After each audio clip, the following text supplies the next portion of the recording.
तर गाईज करिश्माच्या गावी म्हणजेच रत्नागिरीमध्ये पहिल्याच दिवशी आम्हाला खूप साऱ्या ठिकाणी जायचं होतं, ज्यामध्ये 1 ते 2 मंदिरं, गड म्हणजेच किल्ला, सुंदर असं बीच, लाईट हाऊस आणि बरंचसं काही. पण त्याआधी हाय गाईज, मैं हूं शशांक मैं हूँ करिश्मा। और हम आपका स्वागत कर रहे हैं. वी आर मूवीकर यूट्यूब चॅनल पर।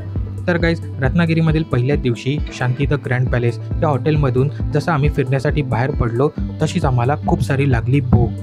मग त्यासाठी आम्ही आलो जवळच्या छाया उपहारगृहामध्ये, जे 1948 पासून चालू आहे. तर या अशा जुन्या हॉटेलमध्ये शिरताच आणि त्यांचा मेनू कार्ड पाहताच मला आठवण पडली ती कोकणातल्या कटवड्याची. म्हणूनच मी कटवड्याची ऑर्डर पण दिली आणि थोड्याच वेळात कटवडा आला देखील. तर कटवडा ही डिश ज्यांना नाही माहिती त्यांच्यासाठी सांगतो.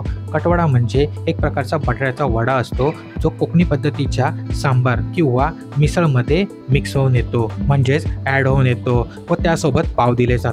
तर या कटवड्याची टेस्ट जेव्हा करिश्माने घेतली तेव्हा तो तिला ओके ओके वाटला, पण जेव्हा कटवडा मी टेस्ट केला तेव्हा तो मला खूपच जास्त आवडला. तर करिश्माला कटवडा एवढा न आवडत असल्यामुळे तिने स्वतःसाठी टोमॅटो ऑनियन उत्तप्पा ही साऊथ इंडियन डिश मागवली, जी थोड्याच वेळात आली.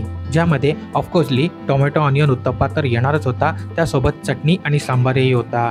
या डिशमध्ये जी चटणी होती ती फ्रेश नारळापासून बनवली होती, जी एकदमच मस्त लागत होती आणि सांबार तर नेक्स्ट लेवलचाच होता, जो जराही साऊथ इंडियन पद्धतीचा नव्हता, टिपिकल कोकणी पद्धतीचा होता, ज्यामुळे टेस्ट तर वेगळी निराळीच लागणार होती. एवढं सर्व खाऊन देखील माझं पोट भरलं नव्हतं, म्हणून मी मगाशी जो कटवडा ऑर्डर केला होता त्याचा बटाटा वडा मला खूप आवडला, म्हणून मी तो सेपरेटली ऑर्डर केला, जो देखील लगेचच आला. आणि या बटाटा वड्यासोबत आली होती ती ताकाची आंबट गोड तिखट चटणी, जी मी लाईफमध्ये फर्स्ट टाइम पाहिली आणि टेस्ट करणार होतो. आणि जेव्हा मी ही चटणी आणि हा बटाटा वडा खाल्ला तेव्हा मी याचा फॅन झालो. एवढा सुंदर आणि क्रिस्पी बटाटा वडा आणि ही ताकाची चटणी एकदमच नेक्स्ट लेवल.